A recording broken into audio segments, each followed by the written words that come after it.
Salut les amis, j'espère que vous allez bien. Aujourd'hui, j'aimerais vous parler de ce fameux passage dans Jean 15 où Jésus dit Je suis le cep, vous êtes les sarments ». C'est un passage, moi, qui me touche particulièrement parce qu'en fait, il explique bien que si on n'est pas attaché à cet arbre de la vie qui est Jésus, vous vous rappelez, dans le jardin d'Éden, il y a deux arbres, l'arbre de la connaissance du bien et du mal, puis il y a cet arbre de la vie, et puis Dieu nous encourage à être attachés à l'arbre de la vie et pas à celui de la connaissance du bien et du mal. Mais l'ennemi va toujours nous amener à la connaissance. Parce que l'arbre de la vie, ça nous demande une totale dépendance à Dieu. Alors que l'arbre de la connaissance, il nous suffit d'un peu de connaissance et puis on n'a plus besoin de Dieu. Donc c'est un petit peu particulier. Moi j'aime bien parce que Jésus, il décrit en fait ce que ça veut dire aimer Dieu. Qu'est-ce que ça veut dire aimer Dieu? Quand on dit j'aime Dieu, oui j'aime Dieu.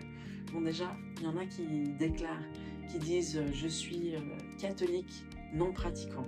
Ou je crois en Dieu, mais je ne vais pas à l'église. Mais ça, en fait, c'est incompatible. Tu ne peux pas être catholique ou chrétien et pas pratiquer. Parce que sinon, ça veut dire que, vu que nos croyances induisent toujours nos comportements, s'il manque le comportement, forcément, il manque la croyance. Donc, tu ne peux pas dire « je crois en Dieu » et pas te comporter comme si tu croyais vraiment en Dieu. C'est-à-dire sans que tu t'engages, sans que tu donnes ta vie à Jésus, sans que tu cherches la sainteté, la proximité avec Dieu et tout ça. Mais il y a un passage quand même dans la Bible qui dit les démons aussi croient que Dieu existe. Mais ça veut pas, c'est pas parce que tu dis oui, je crois que Dieu existe que tu te soumets à la seigneurie de Jésus en fait, que tu lui donnes entièrement ta vie, que c'est celui qui va conduire la voiture de ta vie. Parce que c'est ça en fait. Croire en Dieu, c'est peut-être à différencier de aimer Dieu. Parce que aimer Dieu, dans ce passage, ça veut dire quoi? Si vous gardez mes commandements, vous demeurerez dans mon amour, de même que j'ai gardé les commandements de mon Père et que je demeure dans son amour. Il dit, si vous portez beaucoup de fruits, c'est ainsi que mon Père sera glorifié et que vous serez mes disciples. L'objectif d'une vie, c'est de porter du fruit pour Dieu. Celui qui demeure en moi et en qui je demeure porte beaucoup de fruits, car sans moi, vous ne pouvez rien faire. Je suis le cep, vous êtes les sarments. C'est intéressant parce que dans ce passage, il met toujours en relation l'amour et l'obéissance. Aimer Dieu, c'est obéir à ses commandements. Si j'aime Dieu et j'obéis à ses commandements, je vais porter beaucoup de fruits parce qu'en fait, je suis attaché à lui. Et connaître Dieu, si on regarde le mot connaître Dieu, c'est le même mot qui est utilisé quand on dit dans la Genèse que Adam connut Ève. Donc c'est une relation intime, très intime. Donc pour les êtres humains, c'est la relation d'intimité sexuelle, mais pour Dieu et nous, c'est une relation intime de cœur à cœur. Ça veut dire profonde, ça veut dire qu'on se connaît l'un l'autre. Dans l'évangile de Matthieu, Matthieu 25, c'est l'histoire de ces 5 vierges folles et ces 5 vierges sages. Et puis ces 10 vierges, elles attendent les 10 l'époux. Et il y en a juste 5 qui ont préparé de l'huile et qui la gardent précieusement en attendant l'époux, et les autres qui l'ont gaspillée.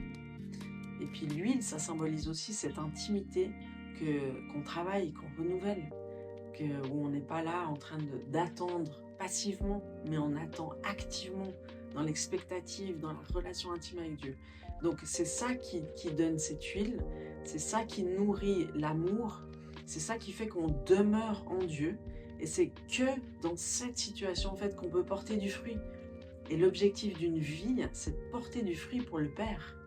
Donc, si je suis déconnectée de mon intimité, de ma relation avec Dieu, si je dis oui, je le connais, mais qu'on n'est pas nous connus de lui, c'est une chose de connaître Dieu, c'est une autre chose d'être connu par lui. Je suis connue de lui si je passe du temps avec lui, si je lui parle, s'il me répond, et puis ça, si on entretient cette relation. C'est important de juste réaliser que si je ne suis pas connectée à l'arbre de la vie, si je ne suis pas connectée au cep, je suis incapable de porter du fruit. C'est-à-dire, c'est comme une connexion à la source. Si je ne suis pas connecté au Wi-Fi, si j'ai pas de Wi-Fi, ça c'est la désespérance des ados. Il n'y a pas de Wi-Fi. La catastrophe. Mais ouais, si je ne suis pas connecté au cep en tant que sarment, je suis incapable de porter du fruit. Sans Jésus, je ne peux rien faire. Et aimer Dieu, c'est lui obéir. Ça, c'est une sacrée révélation. Ne dis pas trop vite, j'aime Dieu, oui, je sers Dieu, je vais à l'église. Non, en fait, la preuve, parce que l'amour, c'est des actes, et c'est toujours des preuves d'amour. Les gens, ils ont besoin de preuves d'amour. Tu dis que tu m'aimes, prouve-le. Prouve-le-moi que tu m'aimes. Hein, un mari ou une femme pourrait dire la même chose. Sinon, c'est juste du blabla, c'est des beaux parleurs, c'est faux.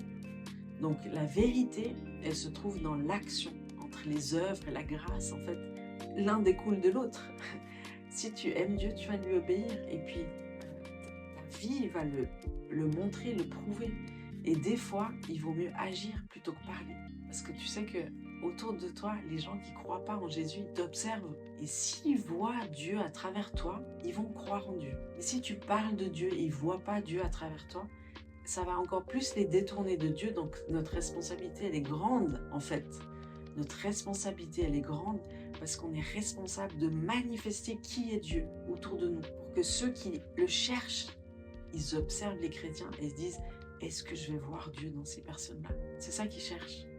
Donc on se doit d'être ces fameux ambassadeurs de Christ, ces ambassadeurs de réconciliation pour réconcilier le monde avec Dieu, pour les aider aussi à se réconcilier les uns avec les autres et pour que les gens ils puissent voir Dieu à travers nous. Mais pas juste à travers nous en tant qu'individus, mais à travers nous en tant qu'Église. Parce que comme l'amour se manifeste dans une relation, c'est comme des enfants. Ils ont besoin, les enfants, de voir l'amour entre le père et la mère pour être rassurés. Il ne suffit pas de voir le père et la mère ensemble. Il faut qu'ils puissent sentir l'amour qu'il y a au milieu d'eux.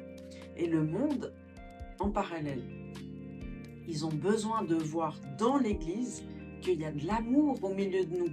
Que ce n'est pas comme dans le monde où on se trahit, où on est jaloux, où on se critique les uns sur les autres.